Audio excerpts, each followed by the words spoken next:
चल ले जल्दी धरा होता ले पीऊ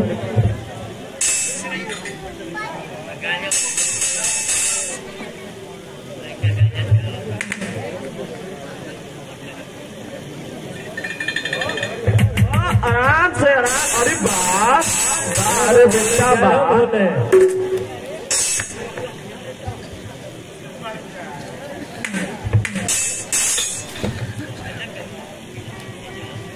अरे सुननी कि पंडिता बा अपना लइकावा के शादी मंदिर में करे जात बा। अरे सुननी है तो जौनो 2-4 दिन आराम के खाए के मिली दोनों साला गोई सबसे तो दिक्कत ई बा कि सब मौका पर कचौड़ियों पुलाव भेटा जाता है और बुझाता कि पतलवों के नसीब ना है। ये तो हम कोनो तिलक बारात में 3-4 प्लेट से कम नाश्ते ना करेनी। सोचना रहे कि चलो एगो शुरुआते लगन के बारात मिलल आज कुर्ता पजामा में नील डलवा के एकदम फिट कर दिले रही। भर गाँव के खा के अपना बेर पंडितवा झंडी दिखा दिलो।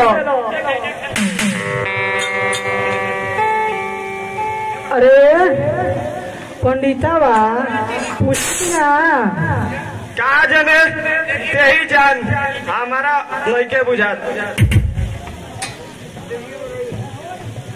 अच्छा चल कहीं ताश के पार्टनर खोजल जाओ। अब अफसोस कोयला में का बा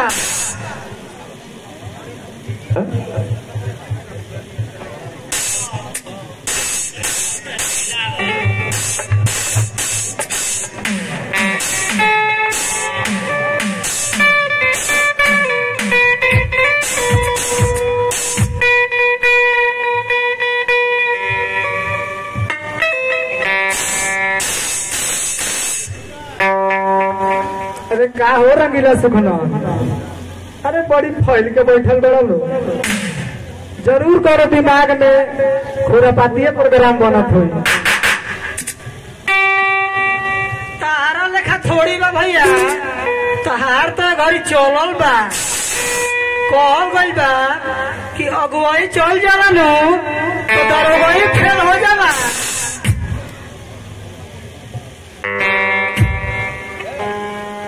ठीक है कहा तारा रंगीला लेकिन कम से कम इहो कमाओ तो हम लोग ढंग से करता लो। सब के उसे सब काम ना होला भैया।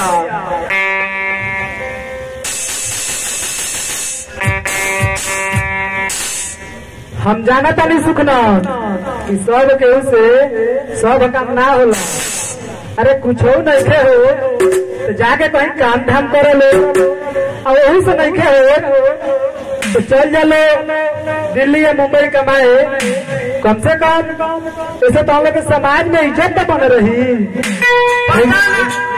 जब बैठ के दूसरा के बारे में प्रपंच बतियला से धर्म परम ना चली। पता ना तोहार बतिया हमनी के दिमागवा में काहे ना ढुकेला काहे होला भैया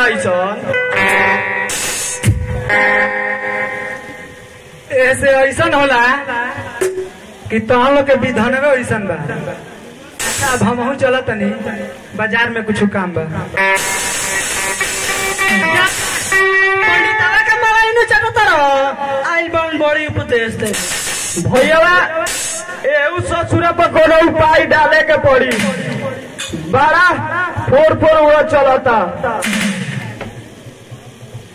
भैया एकरा पर जान ना महाजाल डाले के पड़ी। ई बात तेज आदमी बा इतना आसानी से फांसी ना। एक बेर फंस जाए दे हमारा चंगुल में तब एकरा के बतैती सब उपदेश दिया।